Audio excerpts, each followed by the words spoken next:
মন্ডলের একটা চক্র, জঙ্গি চক্র। তো তারা এই আন্দোলনটাকে জঙ্গি আন্দোলনের নাম দিয়েছেন। এই মঞ্চ দুটো পুরোপুরি অরাজনৈতিক এবং এই মঞ্চে তারাই রয়েছেন যারা শুধুমাত্র যোগ্য চাকরিদারা, এর বাইরে আর কেউ নেই। তাহলে এই দুটো মঞ্চ একসঙ্গে কাজ করছে, একসঙ্গে করবে। রাজনীতির কোনো রং আমরা লাগতে দেবো না। কোথায় কি ডিলিংস হয়েছে, কত টাকা খরচ হয়েছে, সমস্তটা আমাদের পিটিশনাররা জানে। পিটিশনারদের বাইরে কারোকে জানানোর আমাদের দরকার পড়ে না। শিক্ষক শিক্ষিকা শিক্ষাকর্মীদেরকে তারা জঙ্গি বলছেন, এত বড় সাহস তাদের হয় কি করে? সুপ্রিম কোর্ট যেটা বলবে সেটা আমরা মানতে বাধ্য। কিন্তু আজকে বলুন তো, দুর্নীতি করলো এরা, দায়ী এদের, দোষী এরা, তার দায়টা আমরা কেন ভালো নেবো? যে একসঙ্গে লড়াই মাঝখানে কোথায় গিয়ে ব্যাঘাত ঘটছে। ব্যাঘাতটা তখনই ঘটছে যখন এর মধ্যে কেউ রাজনীতি ঢোকানোর চেষ্টা করছে। দাদা, আরজি করে নিয়ে তোমাদের আন্দোলনে যে অর্থ সাহায্য বা অর্থনৈতিক প্রশ্ন উঠছে, কি বলবো সেই বিষয়ে? না, আমাদের আন্দোলনে অর্থ সাহায্য সরাসরি এরকম ভাবে কোথাও হয়নি। যখন আমরা এসএসসি অফিসের সামনে অবস্থান করছিলাম তখন নিজেরা এসে জিনিসপত্র কিনে দিয়ে গেছেন, এরকম অনেকেই আছে। কেউ নিজেদের মতো করে আমাদের সাহায্যার্থে কিছু দিয়ে গেছেন, ঠিক আছে? এরকম ভাবে তারা সামনাসামনি সকলের সামনে সেগুলো অর্ডার দিয়েছেন, অথবা ব্লিঙ্কিট থেকে অনলাইন অর্ডার দেওয়া হচ্ছে, আমাদের ওখানে পৌঁছে গেছে, এরকম ভাবে সাহায্য করেছেন।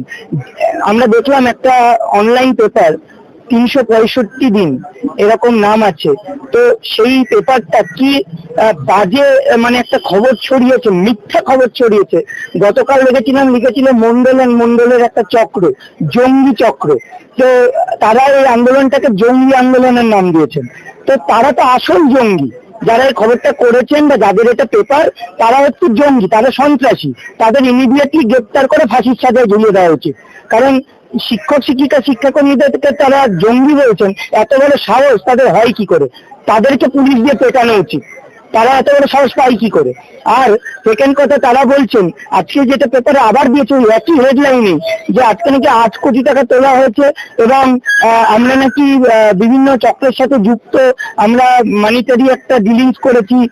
তো একদম ক্লিয়ারলি বলে দিচ্ছি, আমাদের সমস্ত ডেটা এই মানিটারি ডিলিং সবকিছু অনলাইনে ব্যাংক অ্যাকাউন্ট, যে একটা অ্যাকাউন্ট এবং কিউআর কোড তুলে ধরা হয়েছে, ওই অ্যাকাউন্টে পুরো ডিটেলসটা আছে। আমরা অডিট রিপোর্ট বার করেছি 2-3 বারে, এবং সামনে যখনই সরকারি পোর্টাল খুলবে পুরো সরকারি ভাবে আমরা অডিট রিপোর্ট প্রকাশ করব।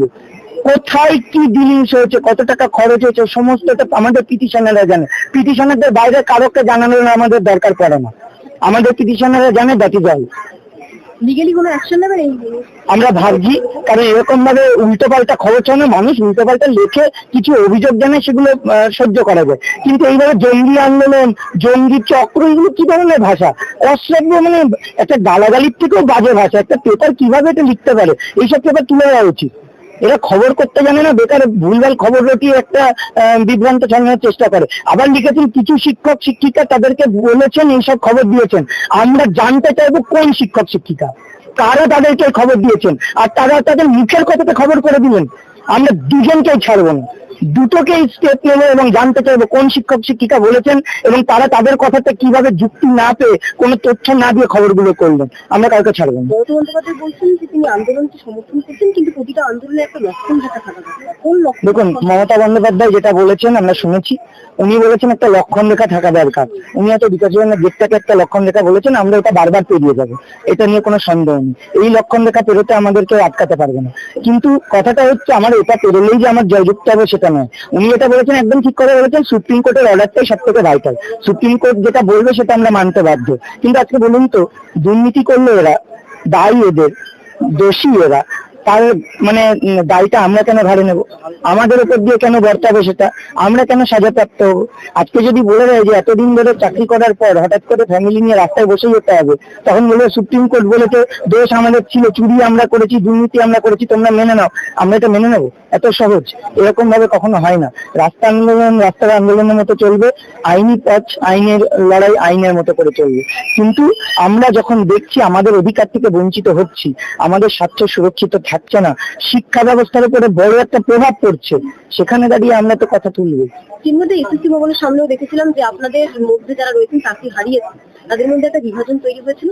বিকাশ ভবনের সামনে এসেও একই চিত্র দেখতে পেলাম, যে একটা লক্ষ্য এক থাকলেও কোথাও কি এই বিভাজন তৈরি হয়েছে আপনাদের নিজেদের মধ্যে। কেন? দেখুন, বিভাজন তৈরি হয়েছে তার একটাই কারণ রাজনৈতিক মতাদর্শে বিশ্বাসী কোনো মঞ্চ বা কোনো সংগঠন যদি লড়াই করে, আমরা সেখান থেকে একটু আলাদা থাকতে চাইছি। কারণ আমরা এখানে এসেও কিন্তু প্রথমে একসঙ্গে কাজ করার চেষ্টা করছিলাম, কিন্তু কোথাও গিয়ে একটা আঘাত হানছে, ব্যাঘাত ঘটছে। আমরা সেই জন্য, যেহেতু রাজনৈতিকভাবে অনেকে বলতে পারেন মদত পুষ্ট, এই রাজনৈতিক লোকদের দ্বারা প্রভাবিত হচ্ছেন, যেমন মুখ্যমন্ত্রী আজকে বলেছেন, কিন্তু এটাকে আমরা নস্যাৎ করছি। এরকম কোনো ঘটনা আমাদের সঙ্গে জড়িত নয়। আমরা কোনো একটা পার্টিকুলার রাজনৈতিক দলকে কোনো প্রশ্রয় দিই না, দেবও না। আমাদের যে মঞ্চ দুটো আছে, যোগ্য শিক্ষক শিক্ষিকা অধিকার মঞ্চ এবং যোগ্য গ্রুপ সি ও গ্রুপ ডি অধিকার মঞ্চ, এই মঞ্চ দুটো পুরোপুরি অরাজনৈতিক, এবং এই মঞ্চে তারাই রয়েছেন যারা শুধুমাত্র যোগ্য চাকরিদারা, এর বাইরে আর কেউ নেই। তাহলে এই দুটো মঞ্চ একসঙ্গে কাজ করছে, একসঙ্গে করবে। রাজনীতির কোনো রং আমরা লাগতে দেবো না, এবং রাজনৈতিক দলগুলোকে আমরা তো বলেছি, আপনাদের যদি সঙ্গ দেওয়ার থাকে, আপনাদের যদি সবাই সমব্যথী হন আমাদের সঙ্গে, আপনারা সকলেই বলছেন যে যোগ্যদের চাকরি যেতে পারে না, তাহলে আপনাদের মতো করে কি কি পদক্ষেপ নেওয়া দরকার, কি কি করতে হবে, সেটা আপনারা করুন, যাতে আমাদের ভালো হয়।